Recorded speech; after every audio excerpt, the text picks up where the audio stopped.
in what it is you call us to, and may we respond with lives of joy and justice. Amen.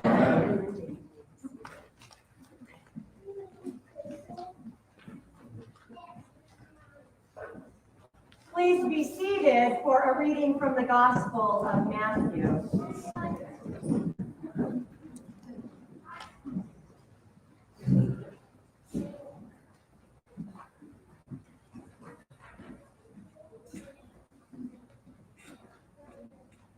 Reading from the Gospel of Matthew.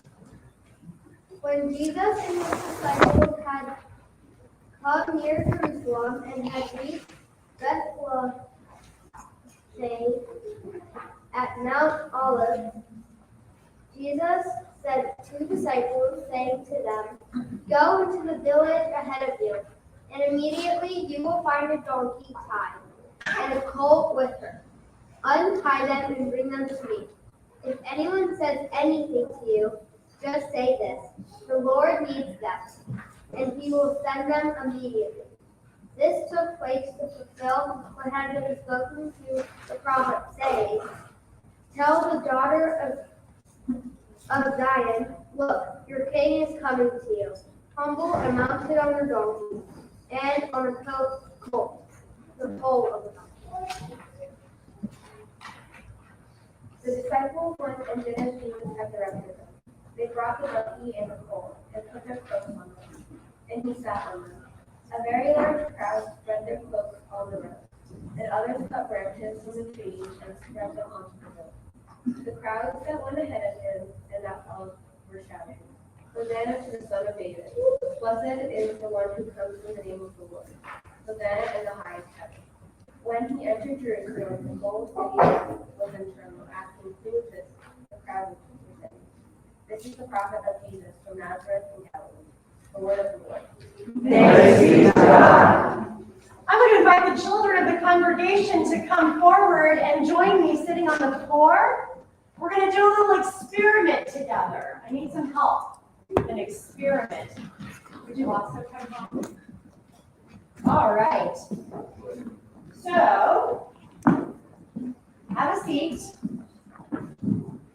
I need one volunteer. Nora, would you be my volunteer since you're still standing? Come stand right there next to Piper. And Brayden, stay standing. Everybody else be seated. We're going to do a little experiment. I'm going to ask Nora to take a little walk around the parish hall. So stay in this room, and I want you to walk in a pattern somewhere and then come right back here. I'm going to close my eyes, but these friends of mine are going to watch you quietly, not saying any words. It's part of the experiment. And then tell me where you went. You're going to just watch her walk. We're going to watch where Nora walks, and then you're going to remember and tell me which way she went. You're going to see. You'll see. You ready? So Nora, wait for me to close my eyes. Okay? I'm going to close my eyes. I'm going to I'll use my stole to really make sure I can't see anything. And you take a little walk, and I'll tell you when to come back. Okay? Go ahead. Take a little walk. I can't see anything, but my friends are watching for me. Friends, are you watching her? Yes? Good. Okay, is she walking somewhere? Good. Don't tell me where, but she's walking? Yeah. Okay, good. I'm so glad she's taking a little walk. She's walking somewhere in this building. All right. And Nora, walk for a little bit more. A little bit more, wherever you are. And then when you're ready, you can come back to our circle. Whenever you're ready. And when you get back here, Nora, I want you to tell me that you're back, because I can't see you. I won't know unless you tell me. You're back! That was good. Did you take a walk? Yeah. But when you were right there before, and then you're right here again. You saw, okay. Raise your hand if you know the pattern of her walk. If you know where, okay, raise your hand if you know where her footsteps went. Okay. Fletcher and Brayden, would you like to, and Madeline, would you like to walk in the same pattern? You three show me. Show me which way she walked. Just you three. Okay, take a little trip. Which way did she go? Oh, I love this. I love everything about this. Keep going. Which way did she go? Okay, keep going. Which way did she go next? And then he come back. Okay, keep going. Show me exactly where her footsteps were. Oh, how exciting. Okay, come back to your seats. Please sit down. Now, I've got to tell you a little story and then we'll come to our experiment. This past summer, our family went to an island called Skye, the Isle of Skye in Scotland. And we took a walk. Remember our footsteps? This is Piper. If you don't know, Piper was on that trip with me. And we took a long hike down to Anchorin, this beach, where we were looking for something so exciting. Dinosaur footprints. They were footprints. They were about this big from 170 million years ago, Jurassic period. Yeah, they were alive a long, long time ago. And then they extinct. Then they extinct. Okay. So because I have never met a dinosaur, I was really excited to go down to the beach at low tide and dig through seaweed and gum and look for a footprint. A meteor crashed down, they're extinct. So I got to see, and so did Piper and her brother, a place where these three-toed ornithopods, if I'm saying that correctly, they walked on the beach, and then the stone got solid, and we could touch the imprint where their footsteps went. We could see right where they were walking. It was a little hard, but we could do it. Now today, I could touch it and see it, right? Today, I can't touch and see where Nora walked, but I can trust my friends to tell me where Nora walked. Did they do a good job, friends, of showing me the way? What I love was you told the story a little differently. Some of you went this way, some went that way, but you kind of ended up just like the Gospels. The Gospels tell us where Jesus' footsteps went, and they each do it their own way. I should have had 4 of you now that I look back at it. 4 of you telling the story. Those are the synoptics. Oh, yeah. Oh. So, you showed me where Nora's footsteps went in the building, and then I could imagine it. And the Gospels in the Bible, they show us where Jesus walked. I walked with them. You already did it. Good job. Thank you. Thank you for helping. So I have decided that I believe the stories that you're telling me about where Nora walked. Nora, did they walk just like we walked? Kinda? Kinda, more or less? Did we get the gist of it, the important parts? Good. The Gospels give us the important parts as we seek to find the footsteps of Jesus. This week is so special. It's a week where we are looking for the footsteps of Jesus. I wish we could find them on a beach and touch them and move away things like seaweed and feel the footsteps of Jesus.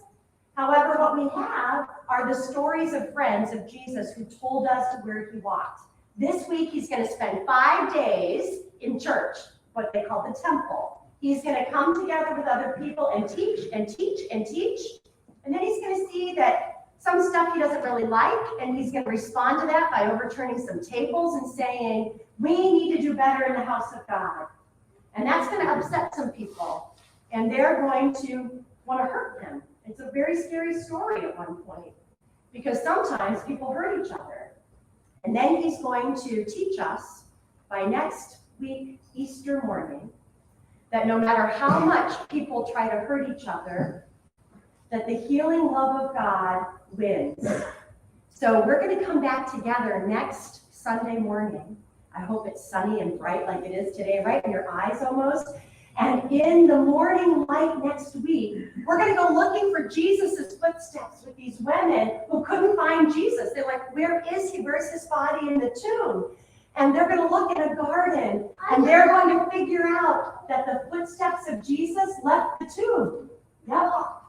He walked. He walked out of the tomb. And then he walked and put him in the walk. In the walking. So he's going to leave the tomb and continue teaching us how to love each other.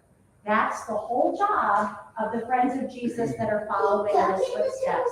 What's that? Stuck in the tomb. He's not stuck in the tomb.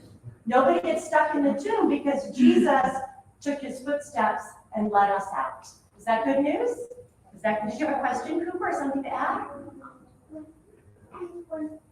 Jesus, the angel, pushed away the boulder. Yeah, we're going to tell that story next week where the angel gives them a little information and helps them with the stone in front of the tomb. It's a very exciting story that goes all week long. There's one more thing I want to share with you about the story. Are you ready?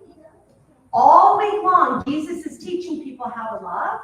And at the end of that long 5-day class in how to love and belong as the people of God, he washes the feet of his friends. Can you imagine? He sits down, grown people, and he washes their feet because where they will walk as his followers is very, very important. And he takes care of their feet. And that's his way to teach us to take care of each other. He also breaks bread and drinks wine with them so that they can share what they have and then share that love with others. Would you like to break bread and share in the wine today with one another? Should we do that today? Every time we do that, we are retracing the footsteps of Jesus. You want to do it? Let's do it. Thank you, friends. Can we say amen? Amen. You may go back to your families and then come forward to the table when we break bread.